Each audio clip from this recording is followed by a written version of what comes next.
Ladies and gentlemen, good day and welcome to Balrampur Chini Mills Limited's earnings conference call. As a reminder, all participant lines will be in the listen-only mode, and there will be an opportunity for you to ask questions after the presentation concludes. Should you need assistance during the conference call, please signal an operator by pressing star then zero on your touchtone phone. Please note that this conference is being recorded. I now hand the conference over to Ms. Jenny Rose from CDR India. Thank you, and over to you, Jenny. Good afternoon, everyone, and thank you for joining us on Balrampur Chini Mills Q2 and H1 FY2025 results conference call. We have with us today Mr. Vivek Saraogi, Chairman and Managing Director of Balrampur Chini Mills, Ms. Avantika Saraogi, Executive Director, and Mr. Pramod Patwari, Chief Financial Officer of the company. We would now like to begin the call with brief opening remarks from the management, following which we will turn for the question and answer session. Before we start, I would like to point out that some statements made in today's call may be forward-looking in nature, and a disclaimer to this effect has been included in the results presentation shared with you earlier. I would now like to invite Mr. Saraogi to make his opening remarks. Over to you, sir. Thank you and good afternoon for joining us. Good afternoon and thank you for joining us on our quarterly conference call, earnings conference call. I trust all of you have had the opportunity to go through the results presentation providing details of operational and financial performance. I will initiate the call with an update on the current developments in the sugar sector, followed by company's highlights for the period under review. Gross production forecasted for the upcoming season is in the range of 32 million in our mind. ISMA's view is 33 million. After accounting for diversion of 37 lakhs per month, the net sugar production is expected to be 283 lakh tons or 28.3 million tons as compared to 32 last year. Regionally, UP is expected to remain stable at a production of about 10.8 million tons, similar to last year's level. Maharashtra and Karnataka, however, may see a bit of a dip. As on 30th September 24, India's sugar inventory stands at around 8.5 million. Combined with the production of 28.3, that is the net post-diversion production, this supply is expected to adequately meet the domestic need of 29 million, that is the forecasted consumption for next year. There is an ample stock, however. The opening stock, which is at a record high, the recent record high, which has led to a pressure in sugar prices, prompting the industry to request for an increase in MSP, which is long overdue, to help ensure fair returns for producers. And also we have asked for exports based on the above balance sheet of sugar, that is the inventory position given to you. Turning to the ethanol sector, ethanol production from cane has played a pivotal role in supporting the government's blending target. This diversion remains essential as India has reached 15% in 2024 and is on track to meet 20% by 25. Right now, the bid is for 18%. Following a brief policy shift in the previous year, that was the election year, the government has lifted all restrictions on sugar diversion for ethanol production. The industry is also awaiting the announcement of the revision of ethanol prices expected in the coming days. So just to take you a little bit into the balance sheet. So if we produce 28.3 net this year and consumption is 29, that's minus 7 lakhs for this year. If I deduct 7 lakhs from 85 lakhs, we get an inventory of 78 lakhs. So even if government is looking at a 60 lakh inventory, there is scope for almost 2 million exports which can be announced. We believe that once the government gets a little more certain about the production, there could be some movement on that front. On the business front, the company has faced a challenging quarter with profitably impacted due to high sugar volumes and improved realizations. But despite higher volumes and slightly improved realizations, lower crushing last year, which was almost similar to the year before, 2% down, prevented us from absorbing the full fixed cost, and the distillery division was impacted by A, lower availability, and B, the government's order of December 23 restricting diversion of sugarcane juice and BAB molasses for ethanol production. Both these factors have affected our performance, since all the expenses have been accounted for in this quarter without commensurate production. Looking ahead, we are confident that our intensified on-ground cane development initiatives, particularly our shift from disease-affected varieties, will help mitigate the challenges going ahead. These efforts are aimed at maintaining healthy cane availability with good recovery and also optimizing capacity utilization. The company's integrated operations have been a cornerstone of our ability to adapt to industry dynamics, and we have remained resilient in the wake of challenges. We believe the PLA project, which I will be asking Avantika to brief on after I finish, we believe that the PLA project is a transformative step for Balrampur, perfectly aligning our philosophy of maximizing value for every stick of cane. This initiative not only strengthens our relationship with the farmer community, and since it uses sugar as basic raw material, it advances our sustainability goals and marks a significant evolution of our business model. We are confident to create long-term value while contributing to a greener and more sustainable future. In conclusion, the company remains committed to delivering shareholder value, and we are pleased to announce that the Board of Directors has announced an interim dividend of rupees 3 per share. I would now request Avantika to update on the PLA project. Avantika. Good afternoon, everyone. Thank you for having me. So first, a brief update on the PLA project. So everything is going as per schedule. We are on timeline. We are in the detailed engineering phase, which is almost to conclude soon. And then we would have some IRR figures for the market. But apart from that, in the quarter gone by, there have been two major developments which have happened. The first is the UP government has announced a policy for bioplastics for this project, which is a 50% capex subsidy over 7 years, a 5% interest subvention, and an SGST net reimbursement. Along with this, there are other smaller benefits as well, such as stamp duty reimbursement, electrical duty waivers, etc., which are also part of the scheme.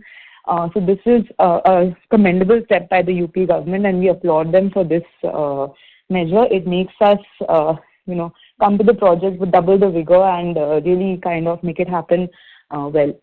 The second thing is that in August of 24, central government cabinet approved a policy called the Bio-E3 policy. The policy is meant to give impetus to biomanufacturing, including biopolymers, in which our project also falls. We are yet to see the exact particulars and schemes which would be eligible to us from this policy, but the fact that it is about moving over from a fossil-based to a bio-based economy is the real push that we did want for the country as well as for the state. So we are very, very grateful, and we are very happy for both the announcements. As I mentioned in the beginning, we will have some more financials, but we need a little bit more time for that. Other than this, about sugarcane production this year, we will, at the moment, I would like to say that we will be similar to last year. Like it seems flat for UP, and we are in the same boat. But there are some factors that could affect. Some headwinds, some tailwinds. So the first, I'll address the headwind. Due to some late planting in 2-3 factories, we might have slightly lower cane availability due to yields having a month less to grow. But having said that, there is a tailwind on the fact that the diversion should be much lower than last year. Other than this, there are obviously things which hang in the balance, such as winter rains. If we get a winter rain, then yield can jump. So again, this is hard to predict, but we've given it our best shot. That's it from me. Thank you very much. Pramod. Thank you and good afternoon, everyone. I hope all of you had the opportunity to go through the results presentation that has been shared with you. So I would request the moderator to open the forum for questions. Thank you. Thank you very much, sir. We will now begin with the question and answer session. Anyone who wishes to ask questions may press star and one on their touchtone phone. If you wish to remove yourself from the question queue, you may press star and two. Participants are requested to use only handsets while asking a question. Ladies and gentlemen, we will wait for a moment while the question queue assembles. You may please press star and one to ask questions.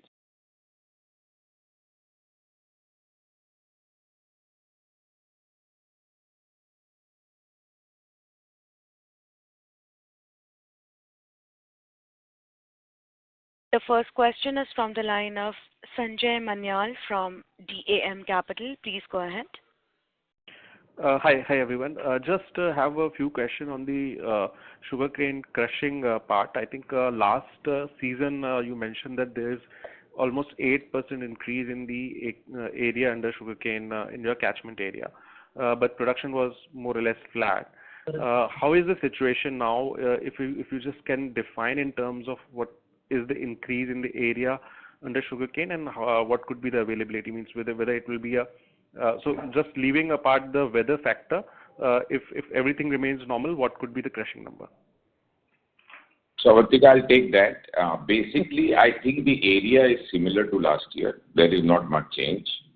And on the weather front, as we said, outside of the fact that India was, sort of hit by El Nino last year and we are entering the La Nina phase, we've seen winter rains happening every year. So if you see the entire UP's estimate last year, it just eroded by 5% without anybody's understanding.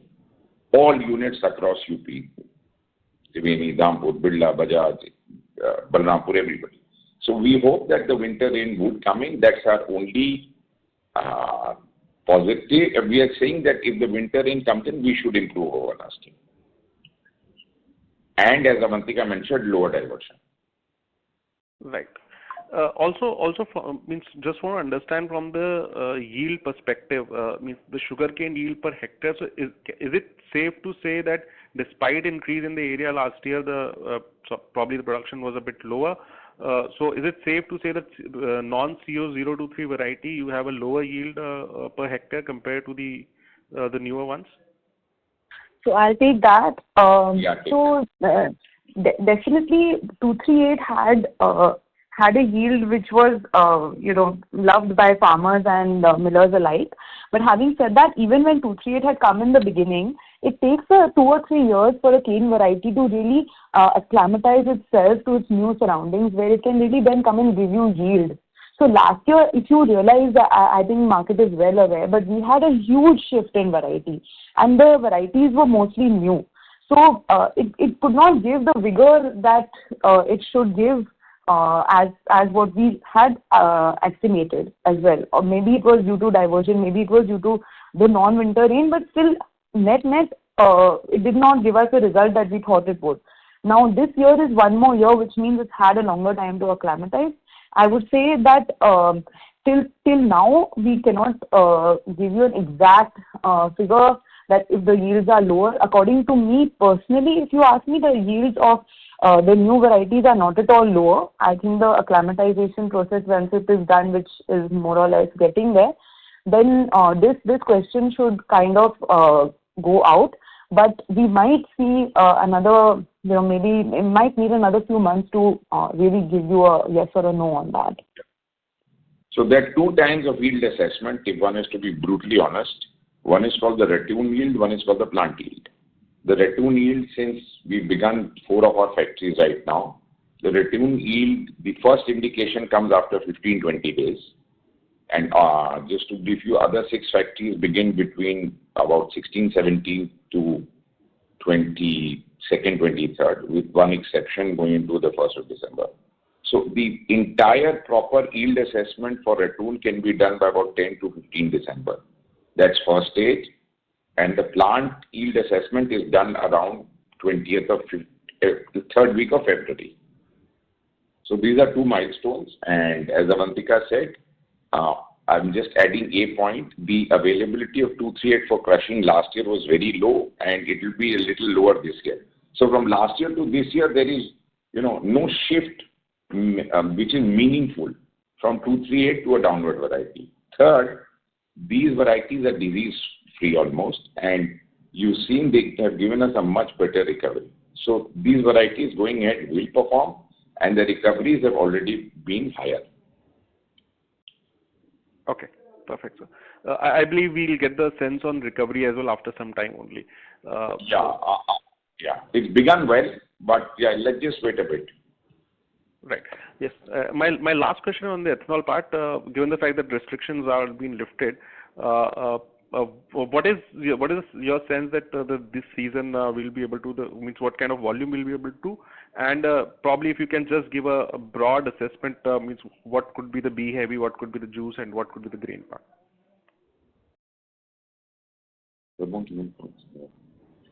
So for the ethanol year, which has begun from 1st of November and will run up to 31st October, we are expecting, on the basis of current cane availability estimate, around 25 odd crores, including the maize portion we would be in a position to do. In addition to this, around 3 crores later on account of PNA. So within this 25 crores, maybe around 9 crores on account of juice, and around 10 to 11 crores on B. 1 crore, maybe 1.5 crores C, and the rest is B. Right. Okay. Right. And sir, in the current allocation, what is the allocation we have received? For the first quarter? Yes, sir. For the total allocation? I think totally both. Total. We have received 9 entire juice. Entire juice we have received. And B heavy, we've sort of received 5. The government to 2 or almost 6 odd crores. Okay. Perfect, sir. Fine. That's all from my side. Thank you. Thank you. We'll take the next question from the line of Shailesh Kanani from Centrum Broking. Please go ahead. Good afternoon, everyone. Thanks for the opportunity. Sir, on the sugar prices front, sir, since last year, the sugar prices have been holding up well, in spite of market knowledge that the diversion towards ethanol would be lower since last year. Now, obviously, the cap has been removed. So, to your mind, what factors are helping sugar prices to remain upwards of 38.50, and how sustainable they are? So first of all, 38.50 is not a price after 20 rupees increase in cane price. The pricing should be a little higher to our mind. So yes, if we see the situation of last year, and if you're talking about inventory of 80 odd lakhs plus and the price being at 38.5, that is a good sign. However, our hope and thinking is that the prices should improve from here. It needs a little bit of help from the government. We mentioned, okay, let's put it in short. There are 3 demands of the industry which need to be met, which are very rational. 2 are coming out of a declared policy some years back, which unfortunately has not been followed up. One is declaration of MSP. It was done for the first 2 years after the policy came in, minimum selling price. It hasn't been followed up thereafter. So that is one thing which can help. 2 is the ethanol prices, which is overdue to our mind, but we hope should come in. I probably would guess maybe Maharashtra election has something to do with it for the timing portion. And 3 is the export.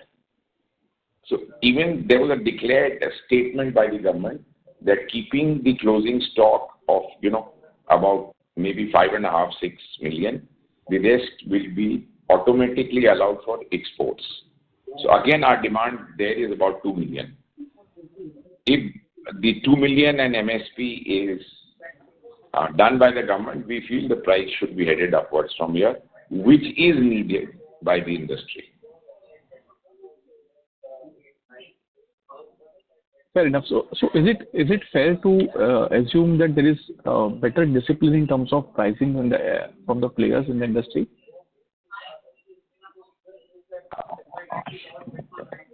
It's a quota system. That's why the discipline, I guess. Okay. So my second question is with respect to certain media reports where government is contemplating of increasing the blending, say 12 to 24 months down towards E25.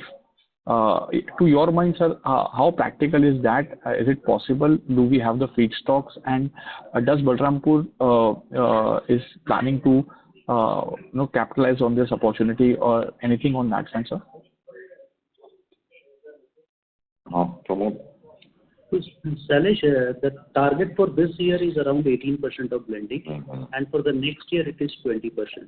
Government is also in the process of studying beyond 20. What is needed to be done to achieve a blending of beyond 20?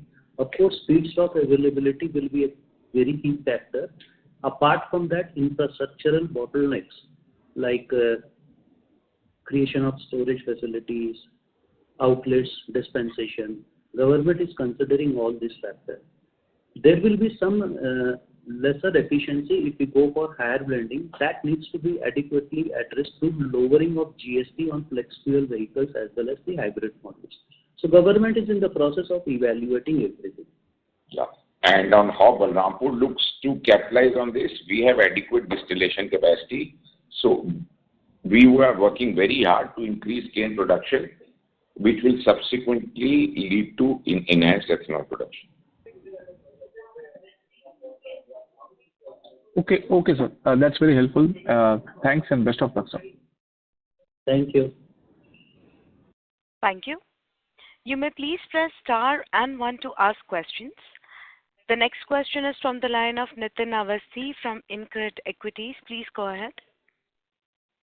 Hello, sir. I had a question regarding the Sugar Control Act. There's a draft given by the government, and I believe it's under discussion with the industry and the participants within the whole industry. How will that change affect us, one? And your thoughts whether the policy is getting more stringent and it will also now enhance to get the PLA under its own control in some way or the other, which previously was not there under the older order. In these fronts, so if you could throw some light. So first of all, the government always has all powers under the Act regarding essential commodities. So there's just zero impact of that in my mind, double zero, on anything at all. Why this came up? Probably because when the government put just a sudden halt to the ethanol production last year, some people went to court. So based on that, they have taken the power to moderate ethanol production. They did it last year. So in our view, there is zero impact of that. Absolutely. Understood, sir. Thank you. Thank you. Participants who wishes to ask questions may please press star and 1 on their touchtone phone. We'll take the next question from the line of Omkar Chitnis from Trade Brains. Please go ahead. Good afternoon. Thank you for the opportunity, sir. Good afternoon. Sir, I have a question on ethanol production capacity. I'm sorry to interrupt. Your audio is not clear. May I request you to use your handset, please? Okay, sure. So I have a question on ethanol production capacity. One of our listed competitor in Indian market, they have a 40,000 less than TCD of crushing capacity, but they are one of the largest ethanol producer of 1250 KLPD of ethanol production. As being Balrampur having 80,000 crushing capacity, why we are not the largest ethanol producer? What are the challenges you are facing in that? We deliver our ethanol, I think if we Pramod have adequate available. So, yeah, you are right that our crushing capacity is 80,000 tons. So we are shifting from variety 238 to new varieties. Our existing distillation capacity can handle cane of around 11.5 crores to 12 crores quintal of cane. Currently, we are in the region of around 10 crores quintal of cane. So we are waiting for the cane to be there before we take any further action. And I will attempt to answer your question. I think I've understood it. We build our capacity on 320 days capacity utilization. Hence, that is the ratio for 320. So if you build you want to sweat your assets less, that is your option. So one can very safely say, for our level of crushing, which I think would be better than the persons you are maybe saying, I don't know the name. So from Bajaj is the only one who has a higher crushing capacity or higher cane, because of 16 units. Otherwise, based on the numbers we've given you, and based on the fact that you want to sweat your assets, this is the proper capacity to be installed for the crushing given. Okay, sir, understood. And my second question is, as of Q2 revenue breakup, how much revenue is from raw sugar and white sugar, and who are the customers of raw sugar, sir? We have not produced any raw sugar. And by the way, raw sugar cannot be sold to the customer. For B2B, right, sir? No, not allowed. Okay. So as of now, we have co-generation capacity of 175 megawatt.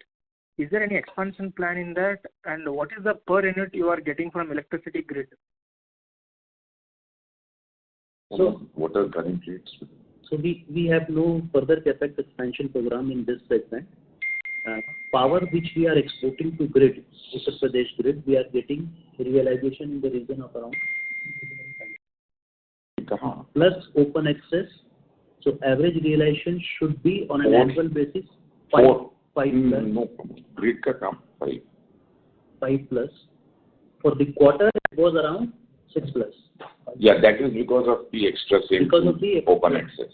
Sale to open access. Should be closer to 5, I think, net. Oh, okay, sir, understood. And my last question is, the government of UP has made electricity for irrigation free in the month of March this year. How much you are getting benefit from this season, and how much you are expecting in crushing of sugarcane this season? So I'll take that. The benefits were very, very, it was very heartening to see that the farmers were able to irrigate without having to think of cost, especially our East UP farmers where we have 8 of our factories. They are very, very sensitive to cost, and this really helped the people who actually had, connections, and it is still a work in progress. We are still trying to get everybody connected, but this is a big thing, and it's a very, very commendable effort by the government. Ma'am, how much you are expecting sugarcane crushing for this season? It's very difficult to tell on account of these things how much the crushing will increase, and we need a little bit more time to do the cutting yields to have better visibility. Maybe in the next investor call we'll have a better figure for you. Definitely. Next investor call for sure. Okay, sir. Thank you. Thank you. The next question is from the line of Udit Gupta, an individual investor. Please go ahead. Good afternoon, sir. My question is, sir, is there any change in the levy policy for the UP government? No, kind of same, I think. Oh. You mean the country cut down? Yes, sir. Yes, sir. It's the same. No, nothing to our knowledge, yes. It should be in the same vicinity, same thing. Repeat. Okay. And sir, are the Good and Khansari units also required to give levy molasses now?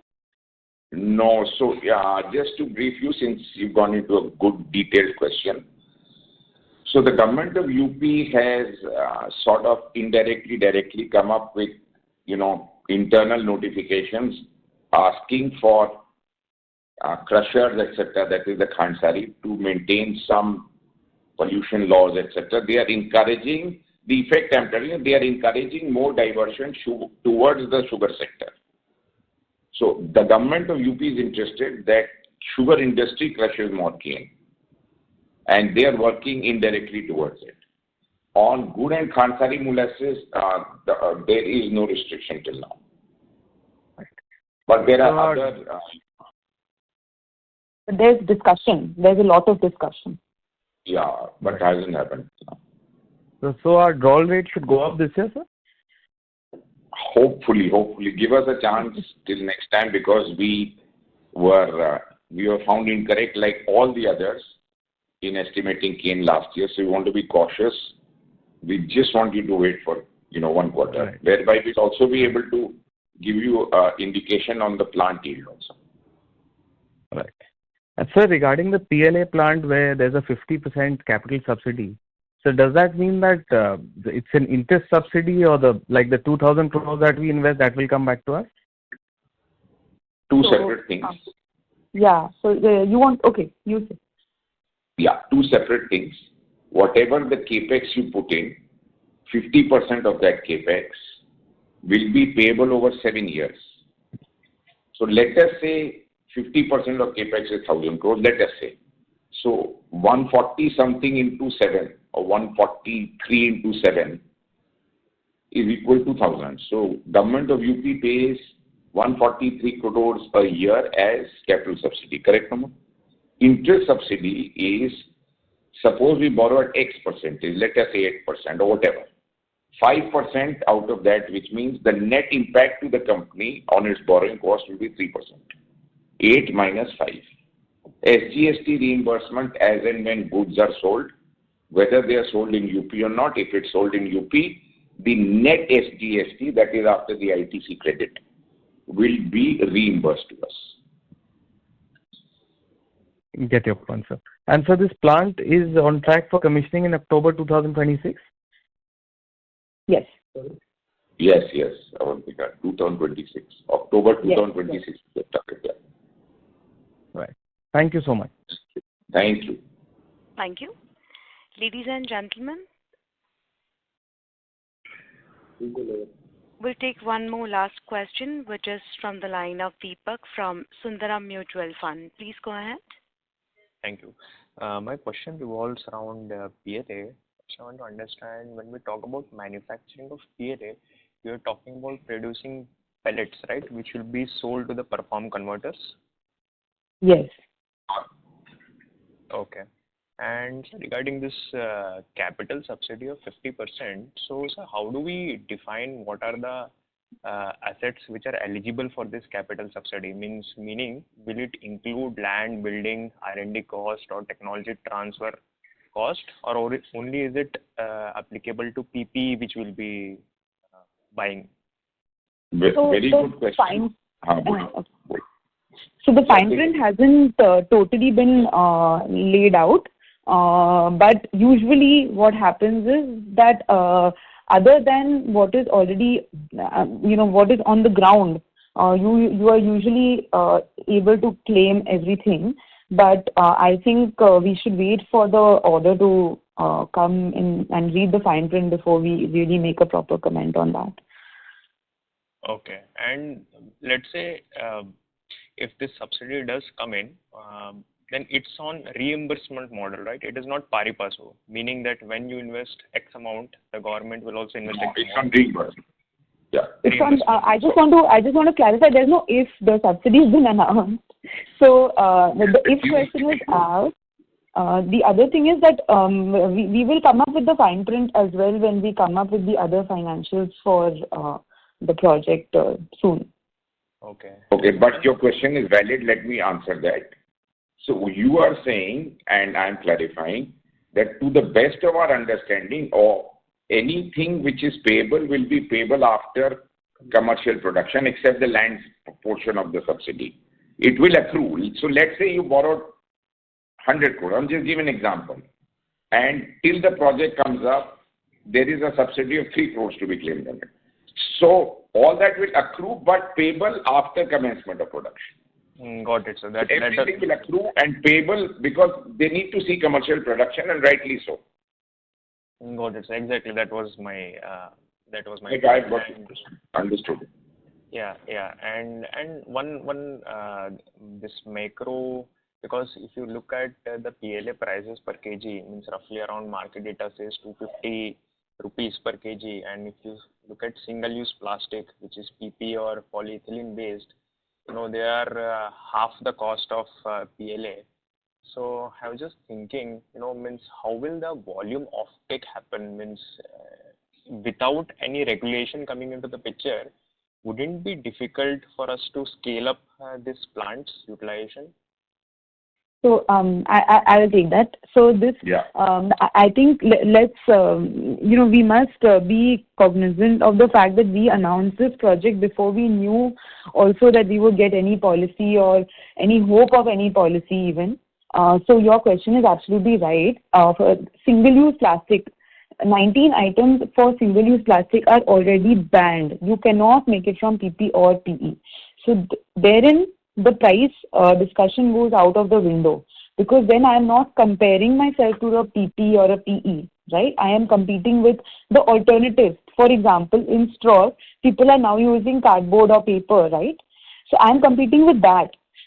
In bags, in carry bags, people are either making very, very thick plastic carry bags, which I can really be much better in terms of cost at, or they are making cloth bags. Again, I can compete with that.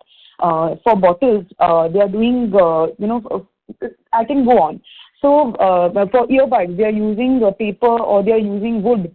Again, I can compete with that. So there are many, many things for which already I will be able to compete at the existing price level which you mentioned, wherein, it's a drop in the ocean, our quantity, 75,000 tons in a market of single-use plastic in India per year is 5 million tons.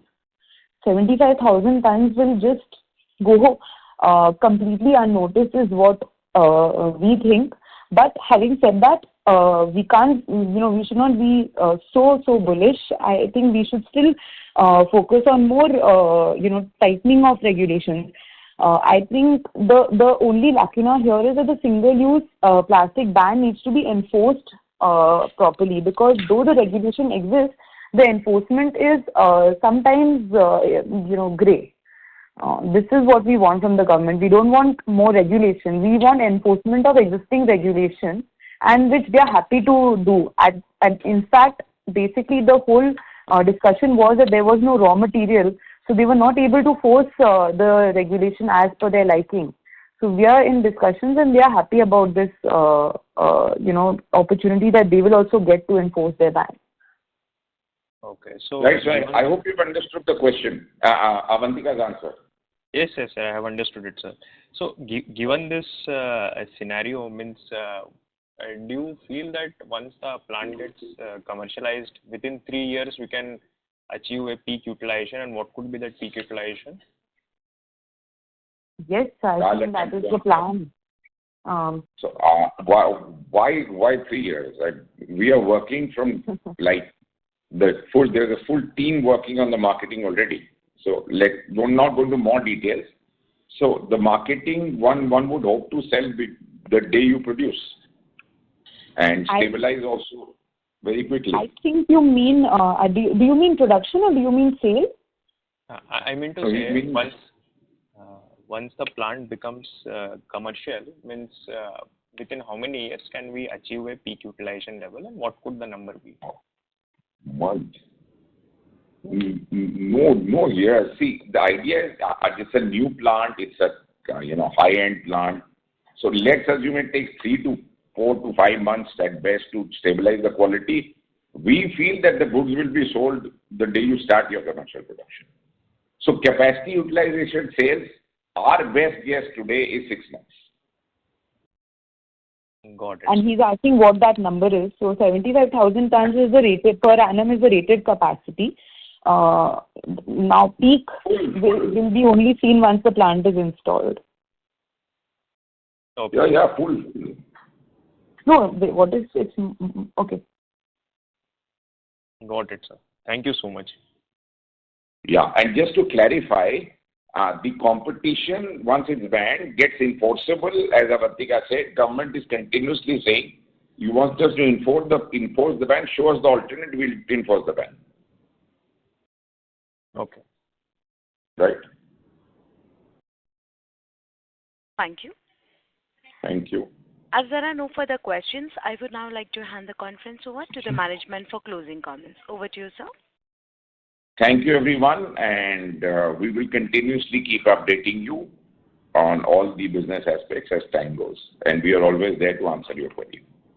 Thank you. Thank you, members of the management. On behalf of Balrampur Chini Mills, that concludes this conference. We thank you for joining us, and you may now disconnect your lines. Thank you.